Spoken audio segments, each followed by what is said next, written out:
July 1518. Strasbourg, France. A woman walked into the street and began dancing. At first, it seemed harmless, but soon dozens more joined, and then hundreds. People danced until they collapsed. Some even died.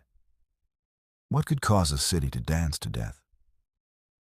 This is the story of the mysterious dancing plague of 1518.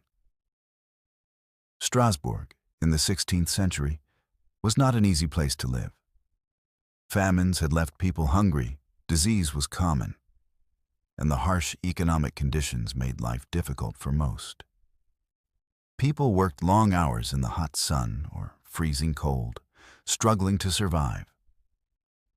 In this environment of stress, fear, and religious devotion, the perfect conditions existed for a mystery that would shock the world.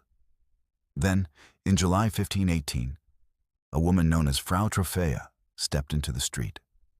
She began to dance. Alone, at first, it seemed strange, but harmless. She danced without music. She danced without rhythm.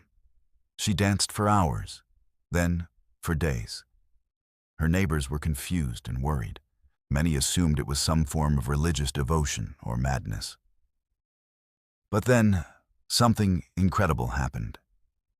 She was not alone for long. Within a week, dozens of other people had begun dancing uncontrollably. Men, women, and even children joined. Historical records suggest that within a month, the number of dancers reached nearly 400 people. These were not joyous celebrations. People danced relentlessly, often until their bodies failed. Many collapsed from exhaustion. Some were injured or went into shock. Some died from heart attacks, strokes, or dehydration. Authorities were alarmed. What should they do? The local council consulted doctors, who gave advice that might seem strange to us today. The doctors claimed the cause was hot blood, a medical theory of the time that suggested dancing could release bad humors from the body.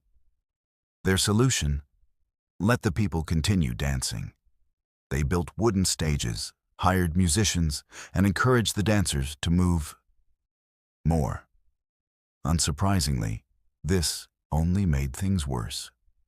In a deeply religious society, many believed that the dancing plague was a curse sent by Saint Vitus, a saint associated with neurological disorders and what was called Saint Vitus's dance. People thought that angering the saint could result in uncontrollable dancing, a punishment from the divine. To protect the dancers, some were taken to the shrine of Saint Vitus, given red shoes, and subjected to prayers and rituals.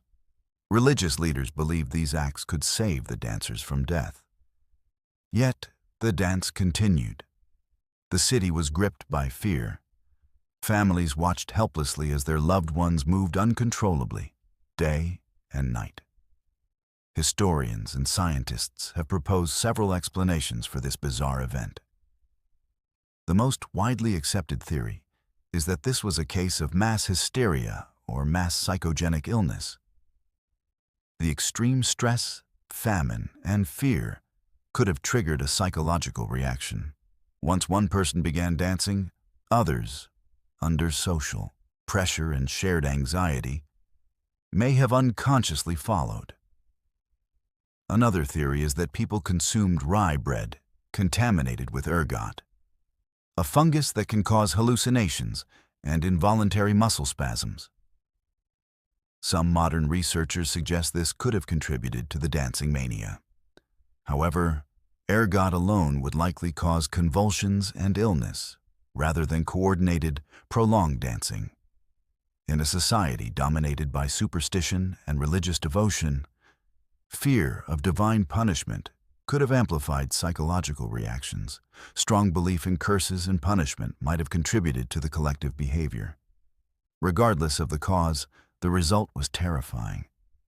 After several weeks, the dancing plague slowly faded. Historians do not know exactly why it ended. Perhaps people finally recovered from psychological stress. Perhaps the city enforced stricter rules. Records indicate that the dancers simply stopped, almost as suddenly as the plague had begun.